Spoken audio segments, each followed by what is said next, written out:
This is Mike Lyons with Smart Meetings TV, and we're here at the beautiful Salamander Washington DC property, fabulous property where we're having our Smart Meetings leadership experience. And I'm sitting here next to John Register, author and speaker, who did an incredible job this morning opening up with a keynote that extremely memorable, very moving. John, your story was you lost your left leg. You were a world-class athlete. You were hoping to be in the Olympics. And all of a sudden, you stumble over a hurdle in a race and your life changed. Give us a little summary of your talk. You have to amputate to elevate. Well, you just did it, Mike. Thank you for having me on. In summary, what happens in life is sometimes unpredictable. Yeah. We don't know what's going to happen. And I certainly didn't know what's going to happen on that day when I misstepped a hurdle and dislocated my knee, severed an artery. Here I am thinking life's going to be going to the Olympics, it's going to go to become a military officer, and in one day, both of those two careers are gone. And so what do we do when our situations happen like that and a part of our life is no longer there any longer? It's not that we don't have the experiences of that life. It's still there, and it's still in our memory, but we just don't have access to it any longer. So we have to amputate that part of it. To leave that behind us. Leave it behind. So we can elevate to the next level, because there's so many things that we can do. Most of the times we think there's a binary choice. It's left or right, it's up and down. But there's so many things we can do.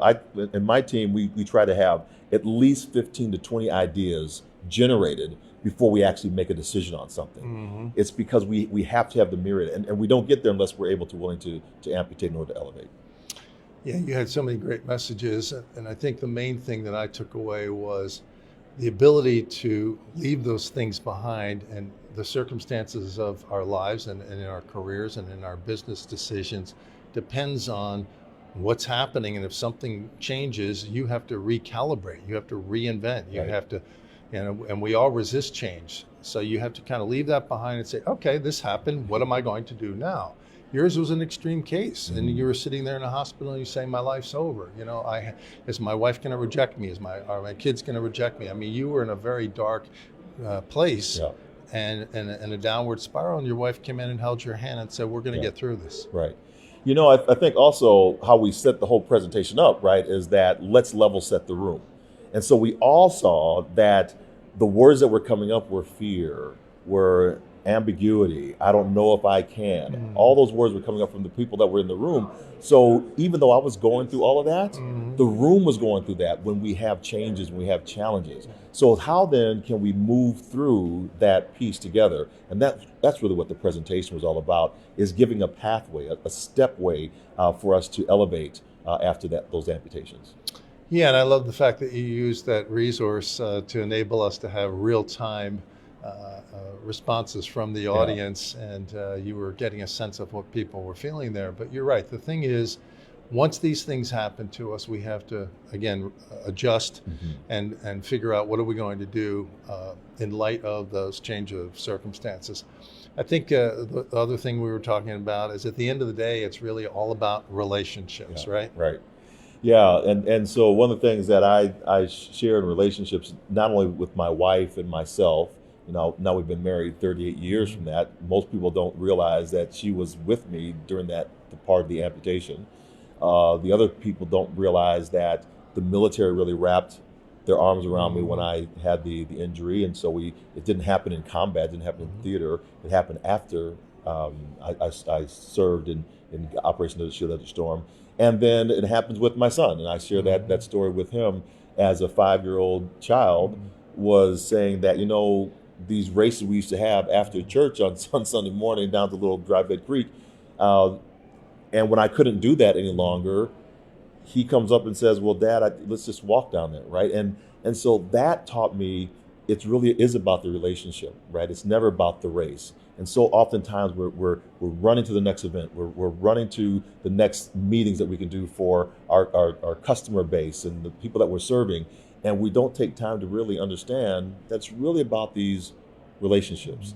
So I love how we move through a process of a reckoning. Yeah, trust the process. Trust the process, absolutely. And so the reckoning is we're never going to have back what we desire to have back, so we have to grieve that loss. Then we can go into the revision where we can have multiple visions of what is now possible. And that leads us into the renewal where we have to understand that once something's amputated, you don't get it back.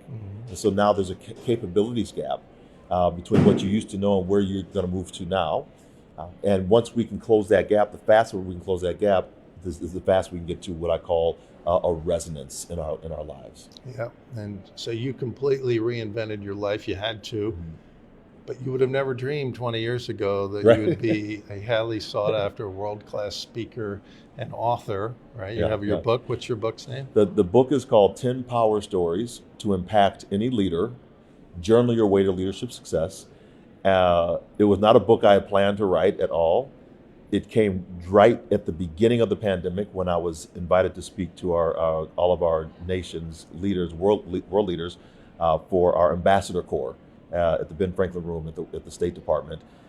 And we're about to go into a pandemic. And how do you lead during that time? Yeah. So getting our stories out there so that people can follow. And that's why I wrote that book. Yeah, it was great. Well, we could sit here all day talking, John, but I want to encourage people to go to your website, johnregister.com, Right. If they're interested, maybe having you address their group. And we thank you so much for being here and for elevating our audience and teaching us some really wonderful things to take back to our lives and to our workspace. And so we appreciate you spending a few minutes with us here on Smart Meetings TV, and we wish you continued success. Thank Thanks, you Mike. so much, John. We're signing off now from the Salamander, Washington, DC. John Register and Mike Lyons. Thank you.